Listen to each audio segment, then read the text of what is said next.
رسولوں کے اعمال باب 3۔ پطرس اور یوحنا دعا کے وقت یعنی تیسرے پہر ہیکل کو جا رہے تھے، اور لوگ ایک جنم کے لنگڑے کو لا رہے تھے، جس کو ہر روز ہیکل کے اس دروازے پر بٹھا دیتے تھے جو خوبصورت کہلاتا ہے، تاکہ ہیکل میں جانے والوں سے بھیک مانگے۔ جب اس نے پطرس اور یوحنا کو ہیکل میں جاتے دیکھا تو ان سے بھیک مانگی۔ پطرس اور یوحنا نے اس پر غور سے نظر کی، اور پطرس نے کہا، ہماری طرف دیکھ۔ وہ ان سے کچھ ملنے کی امید پر ان کی طرف متوجہ ہوا۔ پطرس نے کہا، چاندی سونا تو میرے پاس ہے نہیں، مگر جو میرے پاس ہے وہ تجھے دیے دیتا ہوں۔ یسوع مسیح ناصری کے نام سے چل پھر۔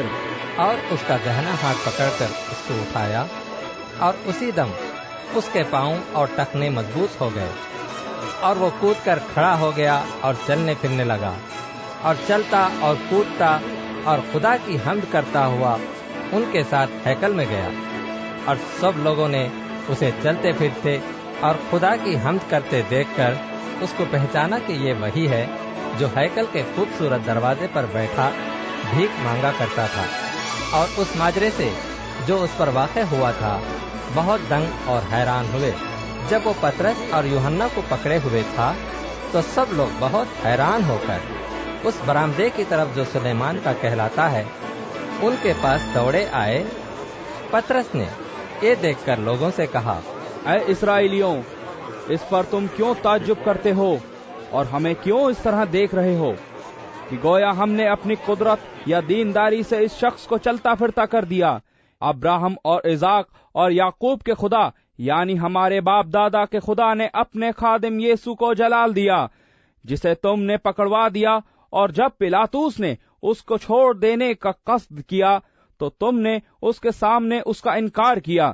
تم نے اس قدوس اور راست باز کا انکار کیا اور درخواست کی کہ ایک خونی تمہاری خاطر چھوڑ دیا جائے، مگر زندگی کے مالک کو قتل کیا، جسے خدا نے مردوں میں سے جلایا۔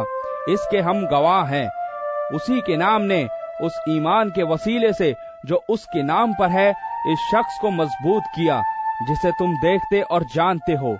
بے شک اسی ایمان نے جو اس کے وسیلے سے ہے یہ کامل تندرستی تم سب کے سامنے اسے دی۔ اور اب اے بھائیوں، میں جانتا ہوں کہ تم نے یہ کام نادانی سے کیا، اور ایسا ہی تمہارے سرداروں نے بھی، مگر جن باتوں کی خدا نے سب نبیوں کی زبانی پیشتر خبر دی تھی کہ اس کا مسیح دکھ اٹھائے گا، وہ اس نے اسی طرح پوری کی۔ پس توبہ کرو اور رجوع لاؤ تاکہ تمہارے گناہ مٹائے جائیں، اور اس طرح خداون کے حضور سے تازگی کے دن آئیں، اور وہ اس مسیح کو جو تمہارے واسطے مقرر ہوا ہے یعنی یسوع کو بھیجے۔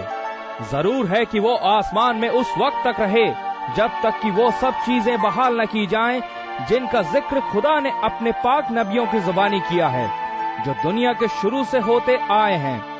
چنانچہ موسیٰ نے کہا کہ خداون خدا تمہارے بھائیوں میں سے تمہارے لیے مجھ سا ایک نبی پیدا کرے گا، جو کچھ وہ تم سے کہے اس کی سننا۔ اور یوں ہوگا کہ جو شخص اس نبی کی نہ سنے گا وہ امت میں سے نیست و نابود کر دیا جائے گا۔ بلکہ سمویل سے لے کر پچھلوں تک جتنے نبیوں نے کلام کیا ان سب نے ان دنوں کی خبر دی ہے۔ تم نبیوں کی اولاد اور اس عہد کے شریک ہو جو خدا نے تمہارے باپ دادا سے باندھا، جب ابراہم سے کہا کہ تیری اولاد سے دنیا کے سب گھرانے برکت پائیں گے۔ خدا نے اپنے خادم کو اٹھا کر پہلے تمہارے پاس بھیجا تاکہ تم میں سے ہر ایک کو اس کی بدیوں سے پھیر کر برکت دے۔